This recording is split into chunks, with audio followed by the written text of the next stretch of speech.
মাধ্যমিক 2025 ভৌত বিজ্ঞানের মোস্ট ইম্পর্টেন্ট যে প্রশ্নগুলো রয়েছে, যেগুলো তোমরা অবশ্যই একবার হলেও দেখে যাবে। তোমরা আগে বুঝতে হবে সিলেবাসে কি রয়েছে, পরিবেশের জন্য ভাবনা, এখান থেকে কত মার্কস আসবে, 5 মার্কস।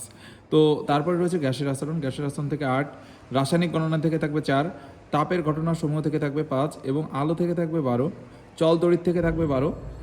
এরপর রয়েছে দেখো পরমাণু নিউক্লিয়াস, সেখান থেকে থাকবে কিন্তু 5 মার্কস। তো এরপর পর্যায় সারণী এবং মৌলের ধর্মের পর্যায়বৃত্ততা, এখান থেকে থাকবে হচ্ছে 6, আয়নীয় বন্ধন সমযোজী বন্ধন, এখান থেকে থাকবে 6, তড়িৎ প্রবাহ রাসায়নিক বিক্রিয়া থেকে থাকবে 6, পরীক্ষাগার ও রাসায়নিক শিল্পে অজৈব রসায়ন, এখান থেকে থাকবে কিন্তু 8 মার্কস, ধাতুবিদ্যা থেকে থাকবে 5, জৈব রসায়ন থেকে থাকবে 8। তো তোমাদের এই টোটাল কিন্তু ফুল মার্কসের একটা লিস্ট কিন্তু এখানে তোমরা দেখতে পাচ্ছ। এই যে অধ্যায়গুলো রয়েছে, এই অধ্যায়গুলো থেকে যারা একদম ভৌতবিজ্ঞান সম্পর্কে যাদের কনসেপ্ট অনেকটা কম, সারা বছর পড়াশোনা করার সুযোগ পাওনি, তারা কোন কোন অধ্যায়গুলো পড়লে ভীষণ ভালো মার্কস তুলতে পারবে। পরিবেশের জন্য ভাবনা, দেখো একদম একটা সহজ অধ্যায়, এখান থেকে শর্ট সাজেশন নিলে এসে যায়। গ্যাসের আচরণ থেকে পিভি সমান এনআরটি, হ্যাঁ, বা বয়েলের সূত্র, চার্লসের সূত্রের যে সমন্বয় সূত্র, এটা কিন্তু ভীষণ গুরুত্বপূর্ণ। রাসায়নিক গণনাটা তোমরা অ্যাভয়েড করতেই পারো। তারপর গিয়ে দেখো তাপের ঘটনার সময়, এখানেও কিন্তু প্রশ্নগুলো খুবই সহজ হয়। আলো আর চল তড়িতের মধ্যে আমি প্রিফার করবো চল তড়িৎ, যেটা সাজেশন কিন্তু আমরা আগের দিনে দিয়েছি, যেটাই তোমরা ভীষণ পরিমাণে ভালোবাসা দেখিয়েছো, প্রচুর পরিমাণে লাইক কমেন্ট এসছে, তার জন্যই কিন্তু আমি সেকেন্ড ভিডিওটা করলাম। পরমাণুর নিউক্লিয়াসটা কিন্তু ভীষণ গুরুত্বপূর্ণ, পরমাণুর নিউক্লিয়াসটা ছাড়বে না, কারণ এখানে নিউক্লিয় বিভাজন এবং নিউক্লিয় সংযোজন এই দুটোই কিন্তু এখানে থাকবে। পর্যায় সারণী মৌলের ধর্মের পর্যায়বৃত্ততা, এই অধ্যায়টার কিন্তু পিরিয়ডিক টেবিল সম্পর্কে যাদের কনসেপ্ট রয়েছে, ওখানে কিন্তু আধুনিক পর্যায়সূত্র, তারপর গিয়ে হাইড্রোজেনকে কেন দুষ্ট মৌল বলা হয়, এই প্রশ্নগুলোই কিন্তু এই অধ্যায় রয়েছে, এইগুলো কিন্তু একটু ভালো করে দেখবে।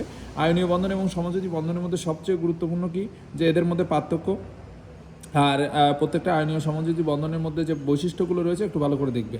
তড়িৎ প্রবাহ ও রাসায়নিক বিক্রিয়া, এই অধ্যায়টা একটু কেমিক্যাল বন্ডিংগুলো থাকে বা আদার্স যে সমস্যাগুলো রয়েছে, তোমরা যদি এটা অ্যাভয়েড করতে চাও পারো।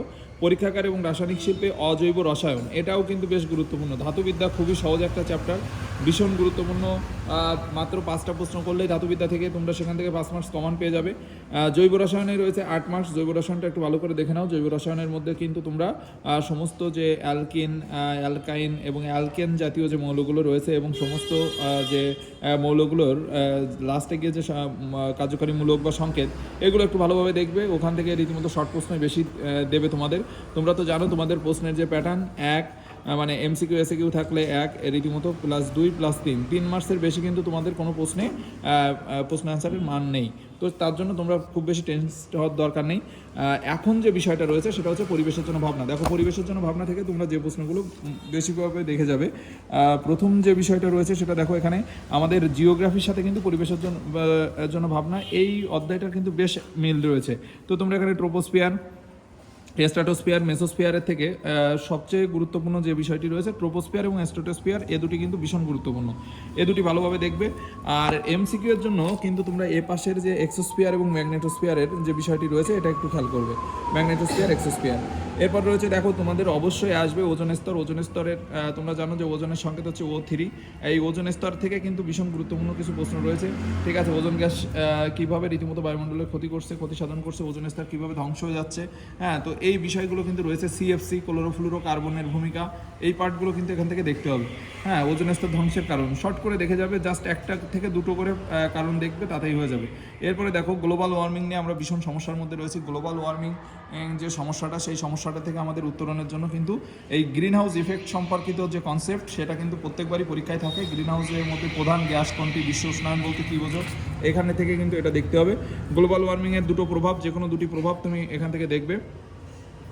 এরপরে রয়েছে দেখো যে তোমাদের জীবাশ্ম জ্বালানি বা ফসিলস ফুয়েল যেগুলো রয়েছে, সেটা একটু দেখতে হবে। এখানে ফসিলস ফুয়েলের কিছু তাপন মূল্য রয়েছে, এগুলো একটু দেখে যাবে। হ্যাঁ, ঠিক আছে, পিট কয়লা, তারপর গিয়ে লিগনাইট, এগুলোর রীতিমতো যেগুলো রয়েছে এগুলো একটু দেখবে। আর এখানে দেখবে তোমার কিছু শর্ট রয়েছে, যেমন মিনারেল অয়েল বলা হয় কাকে, রক অয়েল বা মিনারেল অয়েল, পেট্রোলিয়ামকে কেন এরকম নামে রাখা হয়, হ্যাঁ, এই বিষয়গুলো একটু দেখবে শর্ট হিসাবে। স্থিতিশীল উন্নয়ন বলতে কী বোঝো, এটা তোমরা সবাই জানো।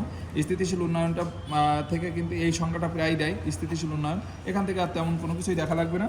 তো তারপরে চলে যাবে তোমরা ফাইনাল পেজে।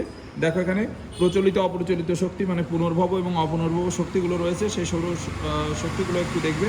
এরপরে এখান থেকে গুরুত্বপূর্ণ হচ্ছে বায়োমাস, VVI, বায়োমাস এবং বায়োগ্যাস কিন্তু ভীষণ গুরুত্বপূর্ণ। এরপরে দেখো এখানে বায়োডিজেল দরকার নেই, এগুলো না দেখলেও চলবে। এই পাশে চলে এসে শুধুমাত্র মিথেন হাইড্রেটের সংকেতটা অবশ্যই দেখে যাবে, এবং মিথেন হাইড্রেটকে ফায়ার আইস কেন বলে, আগুনে বরফ কেন বলে, এটা একটু দেখে যাবে। তো এটাই হচ্ছে প্রথম অধ্যায় 5 মার্কসের জন্য। তোমরা এই অধ্যায়টা কিন্তু কনসেপ্ট হাইয়েস্ট হলে তোমাদের 1 ঘন্টা টাইম লাগতে পারে। যে বিষয়গুলো বললাম এগুলো যদি তোমরা একটু ভালো করে দেখে যাও। এরপরে রয়েছে দেখো গ্যাসের আচরণ। গ্যাসের আচরণের মধ্যে আমাদের ফার্স্ট যে বিষয়টা বুঝতে হবে সেটা হচ্ছে বয়েলের সূত্র, চার্লসের সূত্র এবং অ্যাভোগাড্রোর যে সূত্রগুলো রয়েছে, এই সূত্রগুলোর গাণিতিক প্রমাণ সহ রীতিমতো তোমার সূত্রটা জানতে হবে। এবং এখান থেকে তোমাদের খুব সহজ সহজ অঙ্ক আসে। যেমন দেখা গেলো এবছর 2 দাগটা উদাহরণের ভীষণ গুরুত্বপূর্ণ। এই অঙ্কটা কিন্তু দিতে পারে, ভীষণভাবে দেখে যাবে 11 পেজে। তোমরা যারা আমি যে বইটা বলছি সেটা হচ্ছে অভিনব ভৌত বিজ্ঞান ও পরিবেশ, এটা আমার কাছে বেস্ট বুক। এরপর রয়েছে দেখো চার্লসের সূত্র। চার্লসের সূত্রর ক্ষেত্রে কিন্তু প্রায় যে সমস্যাটা হয় গাণিতিক সমস্যাটা, গাণিতিক ব্যাখ্যাটা লিখতে গিয়ে তোমরা গুলিয়ে ফেলো। তো লাস্টের লাইনটা সবসময় মাথায় রাখবে যে এই লাস্টের লাইনটা যদি ঠিক থাকে এবং প্রথমে যদি তুমি তাপমাত্রা, আয়তন এগুলোর বিষয় সম্পর্কে একটু জানিয়ে দাও, তাতেই হয়ে যাবে, সমস্যা হবে না। হ্যাঁ, আর একটা কিন্তু তোমাদের এই চার্লসের সূত্রের লেখচিত্র, হ্যাঁ, তারপর গিয়ে দেখা গেল যে ভি বনাম টি লেখচিত্র, এইটার কিন্তু যে একটা এমসিকিউ কিন্তু এখান থেকে দেয়, এই জায়গাটা কিন্তু ক্লিয়ার করবে। বয়েল ও চার্লসের সূত্রের সমন্বয়টা একটু দেখবে, যেহেতু পরীক্ষার সামনে সব কিছু এখন আর তো দেখার সময় পাবে না, যতটা বলছি ততটাই দেখে যাও, তাতেই তোমাদের কেল্লা পথে হয়ে যাবে, সমস্যা নেই। আদর্শ গ্যাস এবং বাস্তব গ্যাস এই দুটো কিন্তু ভীষণ গুরুত্বপূর্ণ। অ্যাভোগাড্রোর সূত্র এবং গেলোসাকের সূত্র, গ্যাস আয়তন সূত্র, গেলোসাক তোমরা অ্যাভয়েড করতেই পারো, কিন্তু যারা অ্যাডভান্স স্টুডেন্ট তারা কিন্তু দেখে যাবে। ঠিক আছে, অ্যাভোগাড্রোর সূত্রটা একবার দেখো। আর দেখো এখান থেকে তোমরা আর এর মান নির্ণয়, এই আর এর মানটা কিন্তু মাথায় রাখবে। দেখো বারবার বলছি আর এর মানটা হচ্ছে 8.314 জুল পার মোল পার কেলভিন। এই মানটা কিন্তু ভীষণ গুরুত্বপূর্ণ। এখানে যে অঙ্ক দুটো রয়েছে এই দুটোর মধ্যে 2 দাগটা ভীষণ গুরুত্বপূর্ণ। দেখো 27 ডিগ্রি সেলসিয়াস তাপমাত্রায় এই CO2 গ্যাসের আয়তন, CO2 বা O2 অক্সিজেন গ্যাসের ক্ষেত্রে কিন্তু এই দুটোর থেকে একটা প্রত্যেকবারই দেয়। এবার দেখো তোমরা ডিফিউশন বা ব্যাপন পড়েছো, ব্যাপন সম্পর্কে সবাই জানো, কনসেপ্ট রয়েছে, একটু জাস্ট সংজ্ঞাটা দেখে যাও। আর এখান থেকে দেখো আদর্শ গ্যাস থেকে বাস্তব গ্যাসের বিচ্যুতির কারণ কি, যে কোনো দুটো কারণ একটু পড়ে যাও। ঠিক আছে, একটা পার্থক্য এইভাবে দেয় না অবশ্য, তারপরে গিয়েও তোমরা একটু দেখে যাও আদর্শ গ্যাসের বাস্তব গ্যাসের মধ্যে 2টি পার্থক্য। হ্যাঁ, অঙ্কের ভিতরে দেখো তোমাদের 4.6 দাগ এবং 4.12 দাগ, এই দুটো কিন্তু ভীষণ গুরুত্বপূর্ণ। এই হলো তোমাদের সেকেন্ড অধ্যায়ের রীতিমতো এবং প্রথম অধ্যায়ের ফুল সাজেশান। আমাদের পরবর্তী সব পার্ট করে অন্যান্য অধ্যায়গুলো আসবে। আমাদের সঙ্গে থেকো, সাপোর্ট দিও, আর সবচেয়ে বড় কথা কোনো সমস্যা থাকলে জানিও। আমাদের যতটুকু সম্ভব আছে আমরা চেষ্টা করব তোমাদের সমস্ত সমস্যার সমাধান করতে। সবাই ভালো থাকো, সুন্দর থাকো এবং ভীষণভাবে পড়াশোনা করো। Bye bye.